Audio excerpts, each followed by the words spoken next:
Welcome to Rask's Australian Business Podcast, a series for entrepreneurs who dare to leave the world in a better place and get paid while we do it. This podcast will make you a better business owner, investor, founder, or entrepreneur. If you want to start a business or already have one, please subscribe to the series or share it with your friends, business partner, or colleagues. And don't forget to consider taking our free business course, which includes heaps of templates for creating business plans, HR documents, employee files, all of my software recommendations, and more.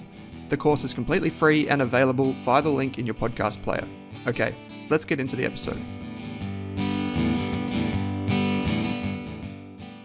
Welcome to episode 5 of the Australian Business Podcast. In this episode, I'm going to talk to you about business experts and who you need on your side. If you haven't already listened to episodes 1 through 4, please go back and listen to those because some of the concepts in this episode will tie back to those. And don't forget, between now and episode 12, I'm going to take you through the essentials of starting a business and operating a small business. After that, who knows what we'll do. We'll probably have some interviews or something like that. They say it takes a village to raise a child, but I'd say it takes a few villages to grow a successful business. However, the rewards could be even better than a child. To help us navigate this maze of complicated documents and rules, there are specialists who we can call on. Below, I'm about to outline some of the key professionals, how much they cost and what they do. But before that, I want to bust some jargon. Let's quickly bust some jargon before we get to who's who in the zoo, so then you know what I'm talking about. Number 1, let's talk about business names. You need a business name to run a business in Australia.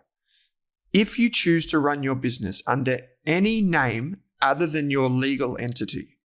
For example, I registered our old membership name at Rask, which was called Rask Invest. So that was a business name that I registered. So then I could use that name, as in Rask Invest, on our invoices that we would send to our members when they buy a membership. But I could just have easily used the Rask Group Proprietary Limited, which is our legal company name. So you don't need to register that because it's already a name that's in the registers. I just wanted something nicer to put on our tax invoices and around the place. You can use the ASIC website to search for available names. When you do this, it will show up as this name may be in dispute or this name may not work.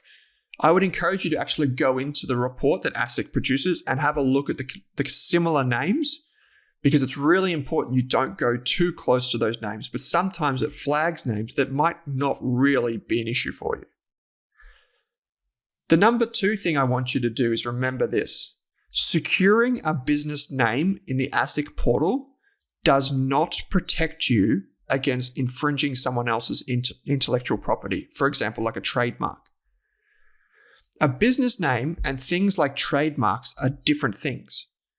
Chances are you won't need to worry about having a trademark for your business, unless you plan on making a massive brand that stands out. For example, if you're starting a local construction company, or an online design business, you probably won't need to worry about registering a trademark. Number 3, copyright is different to a trademark. You don't have to pay for copyright. In Australia, copyright is automatically assumed if you create something that is unique. Here's how the LawPath website puts it. Copyright can include works of art, computer code, literary works, sound recordings, or films. And this is the quote here. However, copyright only protects the original expression of ideas and not the actual ideas themselves. A good example of where you might have copyright material is on your website. If you have a blog or have made a video promoting your business, it will be protected by copyright, end quote. This is good news for us as business owners because it means you don't need to pay lawyers to legally protect everything that you do. Number 4, an ABN is an Australian business number. If you plan to issue an invoice in Australia, you'll need an ABN, even if you're a sole trader. For example, even if it's just you working in the business, or if you have a partnership. You can get an ABN that's valid for 3 years for under $100. At least that's what the cost was when I did it. And finally, number 5, an ACN. An ACN is an Australian company number. This is different to an ABN because it identifies a company like the Rask Group Proprietary Limited. A company has both an ABN and an ACN, whereas a sole trader only has an ABN. We'll get to business structures in the next episode, so don't worry if you're a little bit confused right now. But now that you know the essentials, let's move on.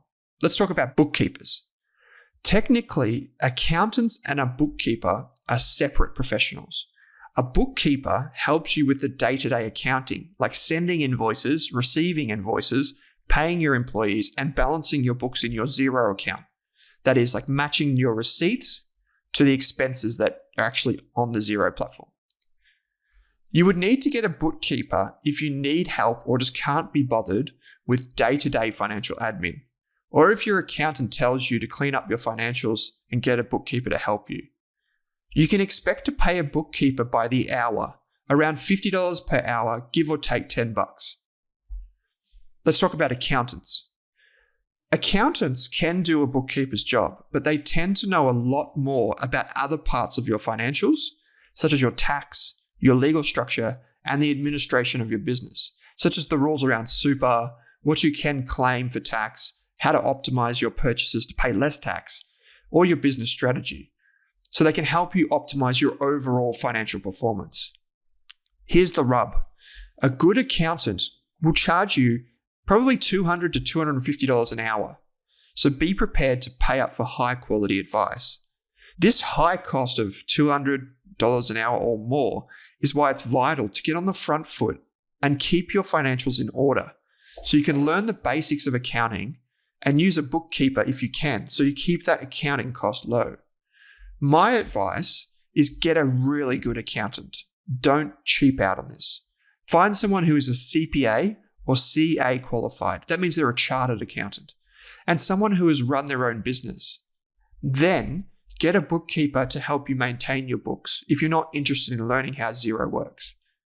Your accountant or your bookkeeper could refer one another. So you could have an accountant that refers a bookkeeper who refers an accountant, or they work in the same office. However, I do recommend having a line of separation between these two. So getting your own accountant and getting your own bookkeeper.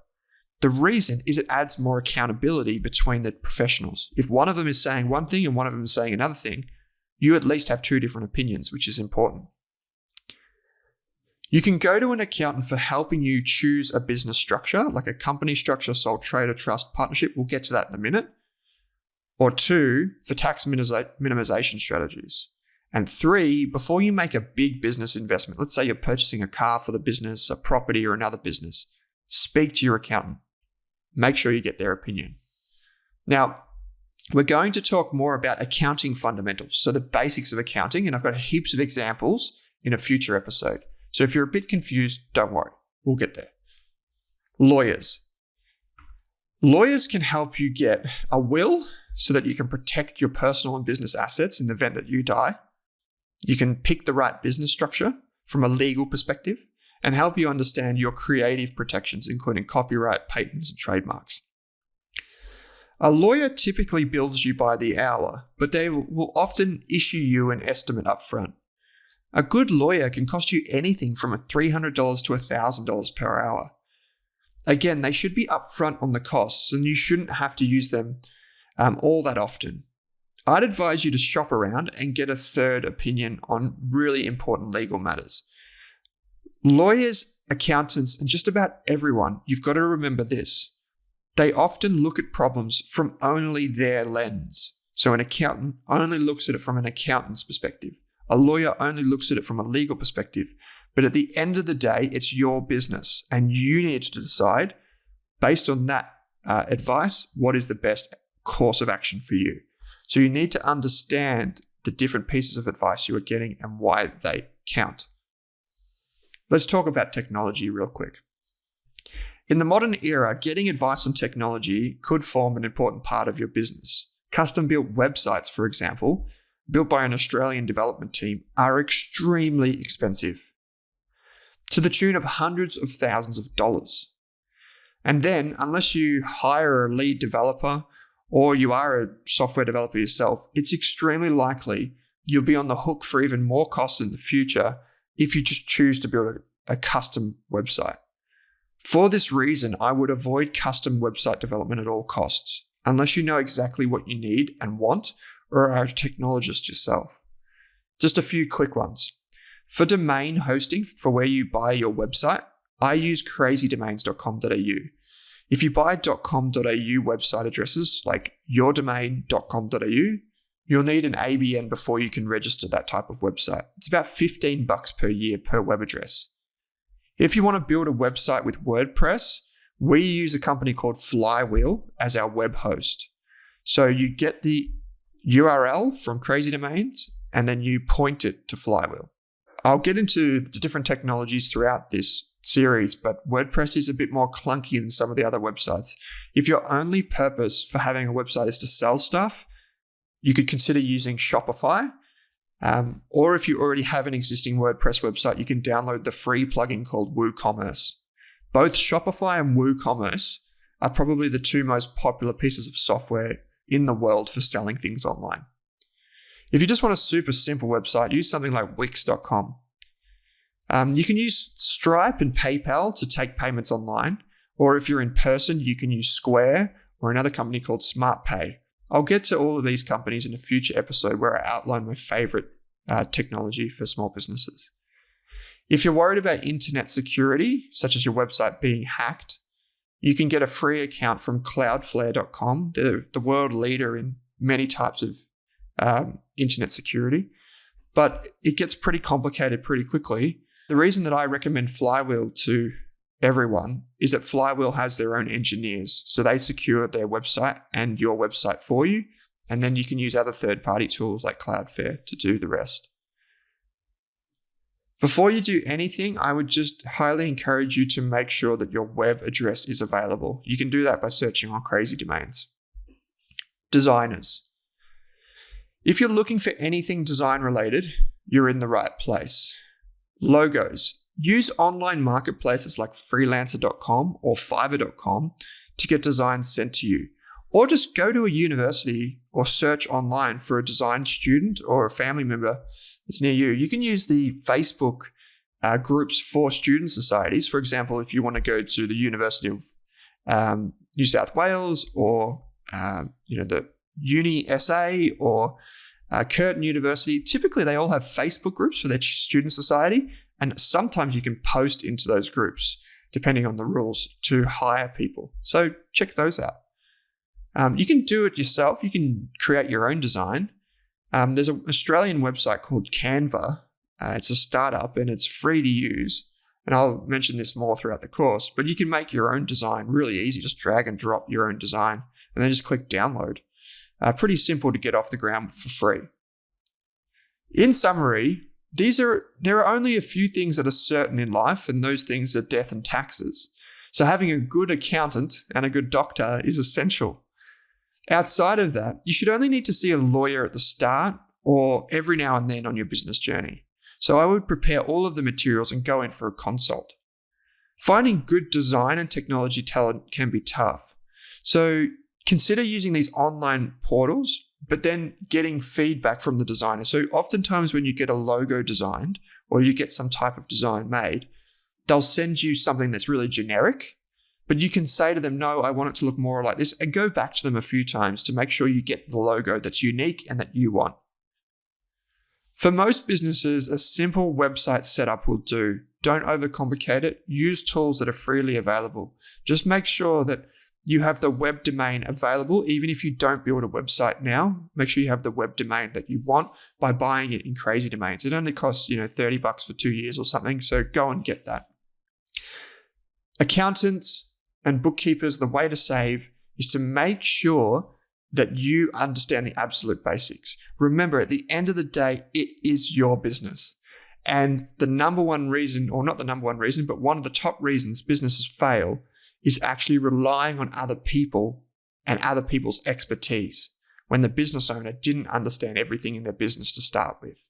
There will come a time when you have to hand over the reins for different parts of your business, but in the beginning, it's essential that you set it up correctly and you know how things work. In the next episode of this podcast, I'm going to talk to you about raising money to grow your business. It'll be a quick episode before we get into business structures. I'll see you on the other side. Thanks for listening to this episode of the Australian Business Podcast. I think this series is best served with my free business course on Rask Education. My free course includes all of my notes, templates, employment guides, legal documents, marketing strategies, software recommendation, and ideas for starting and running a small business. If you're a small business owner or an expert like an accountant, lawyer, investor, or entrepreneur, I want to hear from you. I'm not 100% sure what we're going to do with this podcast series, so I'm looking for sponsors, as well as potential co-hosts, and of course I'm eager to invest in businesses run by talented people. If you're looking for a supporter or advisor, a silent partner, or even an investor to support your growth, I can help. Please contact me via the Rask website. Finally, if this podcast or the course helps you, I only ask that you please help me by sharing it with one friend, colleague, or family member who runs a business. Thanks for listening.